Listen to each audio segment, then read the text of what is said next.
Christian Clark over the Civil Rights Division, and Merrick Garland, the DOJ, or the Attorney General for the United States, 874 days. What? That Breonna Taylor Mother Tamika waited to hear any kind of news about her daughter's murder. What? Now, the biggest thing is that these are federal charges.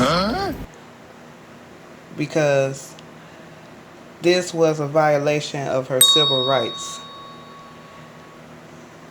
DOJ felt like they knew what was going to happen, and they lied and they covered up everything behind this case. Facing federal charges in connection to the death of Brianna Taylor, the U.S. Attorney General finding mistakes were made before the shooting and a cover-up and lies were presented after.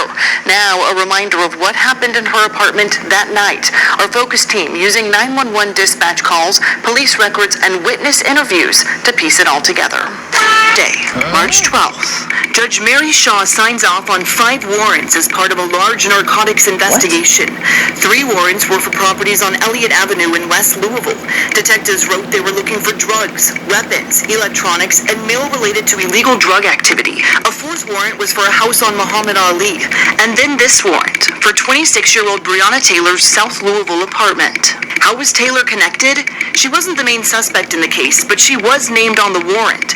Detectives say in January of this year, they witnessed their main suspect, Jamarcus Glover, arrive at Taylor's apartment, go inside, and then come back out with a package. Police say Glover then got into his car and drove to the Muhammad Ali address, which the detective called a known drug house. The warrant goes on to say that a U.S. postal inspector verified that Glover had been receiving packages at Taylor's apartment, and that it is not uncommon for drug traffickers to receive mail packages at different locations to avoid detection from law enforcement. Detectives also wrote they believe Glover may be keeping narcotics or proceeds from the sale of narcotics inside Taylor's apartment for safekeeping. On the night of March 12th, Detective John Mattingly and several others were briefed on the plan. Mattingly says he drove by Taylor's apartment around 11:45 to scope it out, and then around 12:30 on the morning of March 13th, officers parked in front of Brianna Taylor's building and walked up to her door. When SWAT was doing their thing down at 2-4 in Madison, we went over, or Elliott, whatever it was. We executed ours at the same time. About 10 miles away, officers executed a warrant at a different property on Elliott Avenue. There, police found their main suspect, Glover, and arrested him. Around 12:40, officers began to bang on Taylor's door, setting into motion the events that eventually led to her death. It's a loud knock at the door. The detectives say they knocked on the door multiple times. I knocked on the door, banged on it. We didn't announce the first couple because our intent was not to hit the door. Our intent was to give her plenty of time to come to the door because they said she was probably there alone. But Taylor wasn't there alone. According to her boyfriend, Kenneth Walker, he and Taylor were in bed watching a movie when they heard the knocks. So it's a loud bang at the door. She pops up out of sleep and scared her to death. Me too. Like, who is that? Walker says they jumped out of bed, started getting dressed, and he grabbed his gun. At the same time, detectives took a battering ram against the door. The door comes off the hinges. So I just let off one shot. I still can't see who it is or anything. But Detective Mattingly says he saw them. I'm face on about probably 20 feet away, right down the hallway. There's a bedroom door on the right, and there's the male and a female. The male's closest to the door, so he's to my right. And as I turn the doorway, he's in a stretched out position with his hands with a gun, and as soon as I clear, he fires. Boom. Walker says shots started flying. He fell to the ground and dropped his gun. Mattingly was shot. As soon as the shot hit, I could feel the heat in my leg, and so I just returned fire. I got 4 rounds off, and it was like simultaneous. It's boom, boom, boom, boom, boom. The detective says he fired 2 more rounds and then told other officers he'd been shot. It was called over the radio at 12:43 a.m., according to a CAD report provided by the mayor.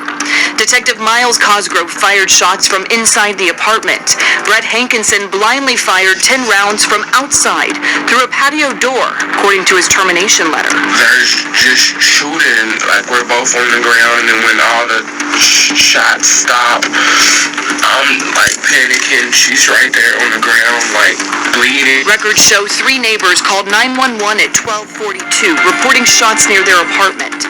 5 minutes later, after calling his mom, Walker dials 911. 911 operator here. What is the emergency?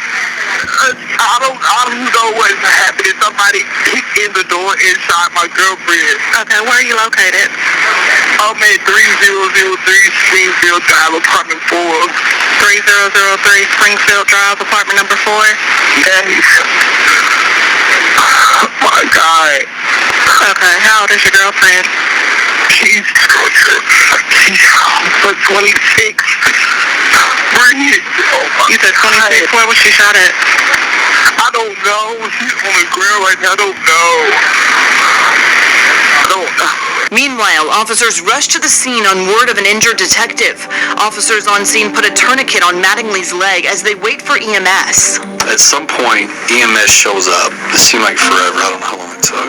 Mattingly was rushed to University Hospital where he went into surgery. According to the Taylor family attorneys, 120 LMPD officers went to the complex in the hours after the shooting, but no one went into the apartment to provide aid to Taylor until Walker was called out. I'm still yelling help because she's over here like coughing and like I'm just freaking out. But I'm on the phone with her mom now at this point. So they keep yelling, come out. So I'm like, okay, it's the police. Walker says police told him to drop his phone, so he does. And then he walks backwards to the officers. Yeah, I'm doing everything they're asking me to, slowly and surely. Like, I'm like scared to death. Walker surrendered to police as SWAT moved into the apartment, finding an unresponsive Brianna Taylor on the hallway floor. Walker was arrested at the scene and taken to LMPD headquarters, where he was interrogated for several hours, the interview wrapping up around 5:30 in the morning. Like, I literally don't understand this at all. I have no reason. Like, I don't understand at all why they would be knocking on her door unless it was a mistake. Like, at all. And I asked that out there a million times, like, why were y'all even at the door? Nobody had an answer.